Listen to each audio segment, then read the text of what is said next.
Hi. One of the things I've always been interested in is experimenting with getting a Figma design and the components that we build within Figma into code really quickly. Now, Builder.io recently introduced Visual Copilot as a way of trying to do that. It's in beta at the moment, so it's still very early days. And I thought I'd just go through some experiments and just see how it worked. Now, I've got an empty React app that I've built. So this is it at the moment. So this is just the basic empty React app. And I've also created something that I want to build as an example within Figma.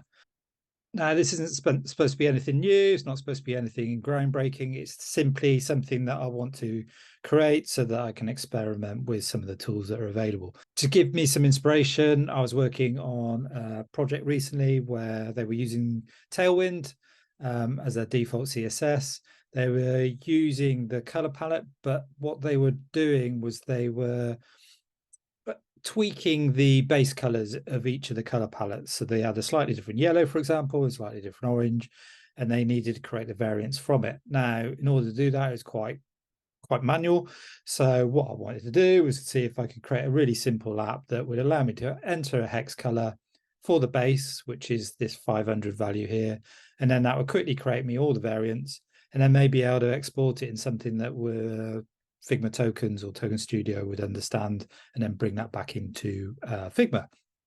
So there's probably tools already out there that do this. That's not the point of this. It was simply for something that gives me a basis or a goal to experiment around. Now, I've created a few components. I've got this very basic swatch, which is simply a frame that has a colored background, and as you can see, is used all over the shop. I've got an input component, which has got lots of props on it. That comes from a design system. I'm not going to use all those props in this example. I've got a color swatch component, probably could be named better, but there's two variants, and these variants are used below. So one of them's used here, and then the other ones are used here. Again, has some props on there, and we'll see whether those come through into Builder.io. This is the main component. As you can see here, I've used it 3 times, and this example is responsive to a point. It's enough for the example anyway. So that's what I'm trying to build. But again, for the purpose of this video, I'm simply focusing on whether I can make components quickly using Builder.io. So what I want to do now is spin up Builder.io and just see how it takes those Figma components and converts them into code. So one thing you'll need to do is have a Builder.io account. You can register for free. I'm using the free license here. And what I'm going to do is open plugins, search for Builder. Builder.io should come up. And then I am going to simply generate code.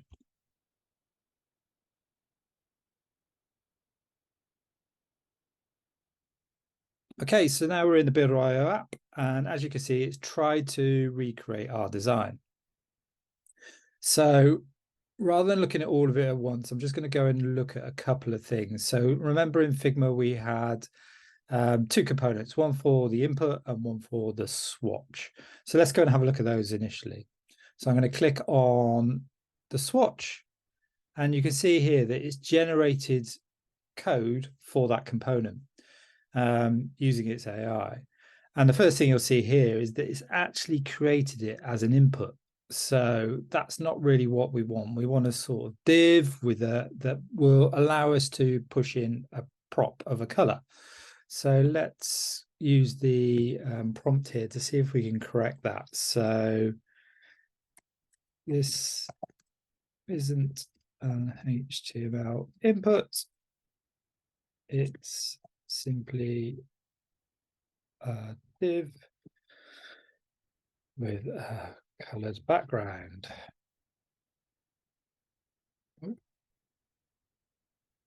Let's see whether it goes and recreates that.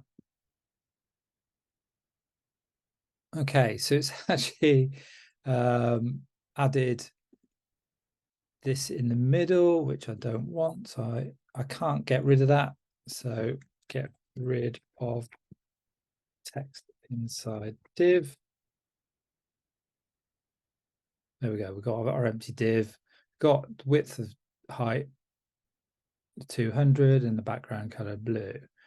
Now, what I want to do is actually call this component swatch. And it'll create as it a component. And then I want it to use props. Now, interestingly, you'll find that Builder.io isn't quite clever enough yet, and still early days, to go and pick the props from the original component within Figma, or not that I found anyway. So you need to sort of hand crank these, but again, using the AI, you can quickly create those props. So here it's created 3 props, one for background color, one for width, and one for height. Okay, so one thing that's pretty cool as well is that you can get this into your code base quite quickly. So what I can do is copy that little snippet, go into VS Code or something similar, run that, and then hopefully it'll ask where you want it. And I do just want it in SRC components. And there we have it. It's in there straight away. Now, one thing I've found that's a little bit weird is that it creates TypeScript code in Builder.io, but then brings it across as a swatch.js. So I just simply need to change that to TSX. Now, again, that's a very simple component. But again, you could very quickly you can get to a point where you've got a base component that you can then work from within your code. Let's try something a bit more complex. So let's go and have a look at the input. Okay, so I'm back in Figma. I'm going to try and find the bounding box that was my input, and then I'm going to generate that and see what it comes back with as a component. So one of the first things you'll see is that it's not actually picked up this as an input. It's a bit ironic considering it thought that this swatch was an input. It's not picked up any of the Figma layers or any of the Figma props within that conversion. So it's still early days. I'm sure that that's something that will potentially be worked on. But what I'm finding is that that means there's a lot of manipulation that's needed, especially on more complex components here, which probably might have done a better job if it was able to interrogate the Figma layers, if they were named correctly, or the Figma props. Ideally, in an ideal world, understanding this is very, very early days, and this is a step forward already. But in an ideal world, you want to be able to, this tool to be able to understand what type of component it is and bring in those props already that are available within Figma. That would, again, make it a lot faster to build stuff. Okay, so that's a couple examples of trying to put in Figma design and create components really quickly. Mixed success, I would say, but again, it's early days. The other thing just quickly to look at before I finish up is how it handles the responsiveness. As you can see here, this isn't exactly how I had it in Figma, but it has attempted to try and make a responsive element. So if I go back to Figma and look at how we wanted this to act, so you can see here, this side is fixed and these are flexible, so that they handle responsively. If I go back to Builder.io, it hasn't quite got that. It may be a step in the right direction, but at the moment it feels that it's not quite there. And again, it's not being able to interrogate those layers or the props of Figma to a degree that it understands what needs to be filled, what needs to be fixed, etc. So anyway, I'll leave it there. I hope you found that useful. I am really interested in these tools. I think they are the way forward. I think we're very early days. I think this area is ripe for disruption, and tools like this will help move that forward. I'd love to hear whether you've used Builder.io, whether you've had any success with it, what you're struggling with.